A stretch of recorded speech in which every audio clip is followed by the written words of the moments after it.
This is a typical family home. For the people who live here, it's a place to rest at the end of a long day, to spend time with family and with friends. For the person with Alzheimer disease, the home environment provides a familiarity, a sameness that can be extremely important. The home offers comfort and security that help in preserving the person's dignity and well-being, while allowing them to maintain their independence. But the home can also present hazards and possible dangers. In fact, accidents happen in the home more often than anywhere else.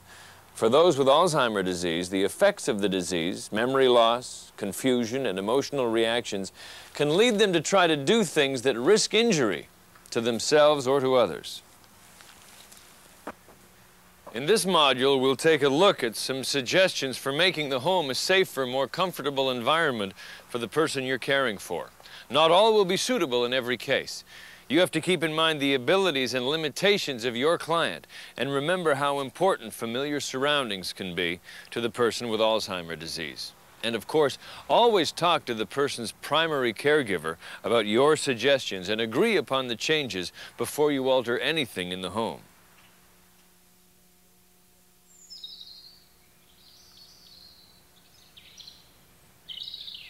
Welcome to a typical three-bedroom home. Many of the things in this home we take for granted because we see them every day. But for a person with Alzheimer disease, this particular house represents a series of silent hazards waiting to become accidents. Meet your tour guide. He's going to take us for a closer look at this home through the eyes of your clients. Ready? Let's go inside. We'll start with the living room. What are your first impressions of this room? Warm, cozy, friendly. But is it a functional room? Will your client be safe here? Let's look at this room from the perspective of someone who has poor eyesight, who shuffles, and who has poor balance. This extension cord runs from the lamp to the wall, a very real tripping hazard. The lamp could be moved, maybe to another location in the room where an extension cord isn't needed. Keep in mind that you want to keep the room as well lit as possible for your client with poor eyesight. Speaking of eyesight, too much brightness can disturb some people with Alzheimer disease, so you may want to consider adjusting the light coming into the room to reduce the glare. If the person you're caring for paces or is restless, consider the placement of furniture in the room. Does the layout allow him to easily pass through? Or does he run the risk of bumping into coffee tables, chairs, lamps, or couches? Moving the furniture back a bit will give him more room. That's better. Besides making the room easier to get through, you've reduced the risk of a fall on something like that sharp coffee table. Mirrors can be frightening for some people with Alzheimer disease. If you notice your client reacts strongly to his reflection, mention it to the family and suggest covering it up or replacing it with something else. If sitting and standing is a problem, furniture that has arms to balance on may help the situation.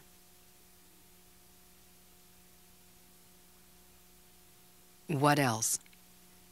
Ah, yes, smoking. If smoking goes on in any room in the house, it's always going to be safer if you're there to supervise. You may also want to consider filling the ashtrays with a small amount of water to prevent accidental fires and burns. This scatter rug could easily trip him up.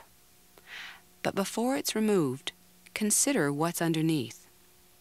If that floor is as slippery as it looks, you might just be replacing one hazard with another. Using a non-slip wax finish on the floor or double-sided tape should fix the problem. This is the kitchen, a place where you can involve your client in many of the day-to-day activities that you are doing, and also a place where you have to be particularly aware of possible hazards. For someone who is confused, this counter may present a few problems. If you think electrical appliances might be used incorrectly or mistaken for something else, they should be stored out of sight. These sharp knives pose a real threat for someone who has forgotten their purpose and the danger they represent. Put them away. If your client is unaware of the function of a sink stopper, you could end up with overflow accidents. Move them out of sight.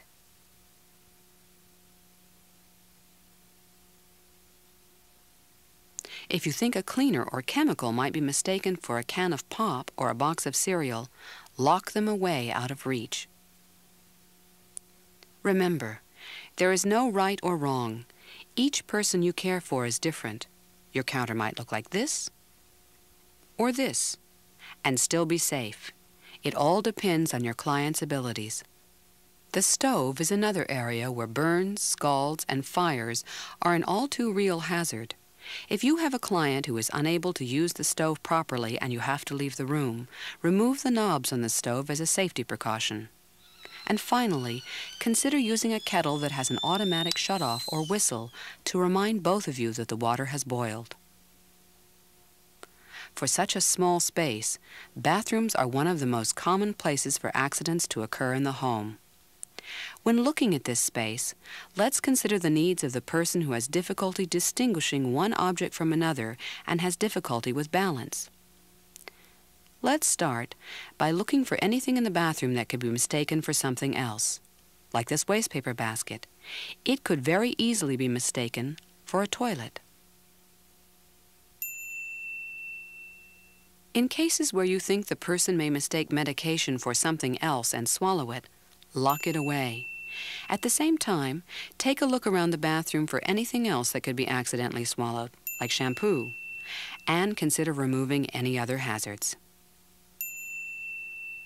Getting in and out of the bathtub can be extremely frightening for some people with Alzheimer disease if they have balancing or judging difficulty. To make it easier, put a dark bath mat on the edge of the bathtub to help them recognize where to step over.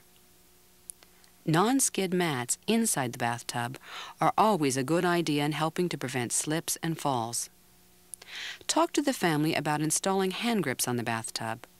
Grips can help with getting in and out of the bathtub and prevent your client with poor balance from clutching at something that might give way, like the shower curtain.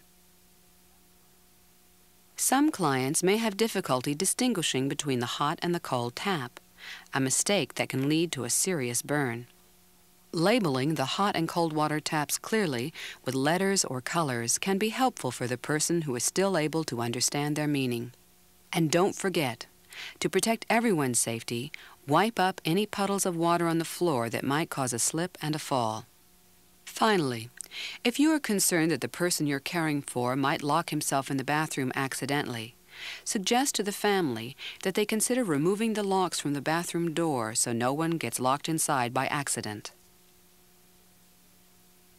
Stairs can be very intimidating for a person with Alzheimer disease who has poor eyesight or balance. You can reduce the chances of tripping on the stairs by keeping all stairways brightly lit and uncluttered. An expanding gate at the top of the staircase can also reduce the chance of a fall. Talk to the family about purchasing one. If restlessness, pacing, and wandering are problems, pay particular attention to the entrances and exits to the house. Marking glass sliding doors with hangings or decals can prevent them from being walked into. If wandering is a concern, talk to the family about installing locks high up on the doors out of sight so the person you're caring for won't notice them. And think of ways of disguising doors to discourage your client from wandering. Finally, don't be too quick to suggest fixing that annoying squeaky door. It might just serve as an alert that your client has wandered off.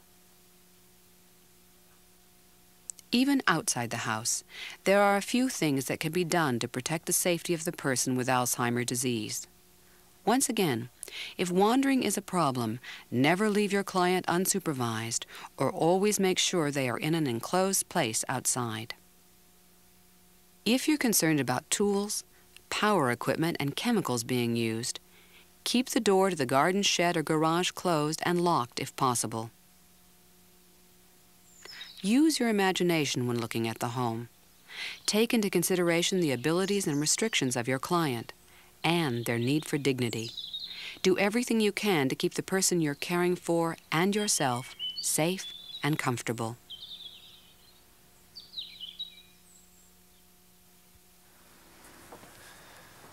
Helping to ensure that the person with Alzheimer disease has the security and familiarity of a safe home is one of the most valuable things you can do as a home support worker.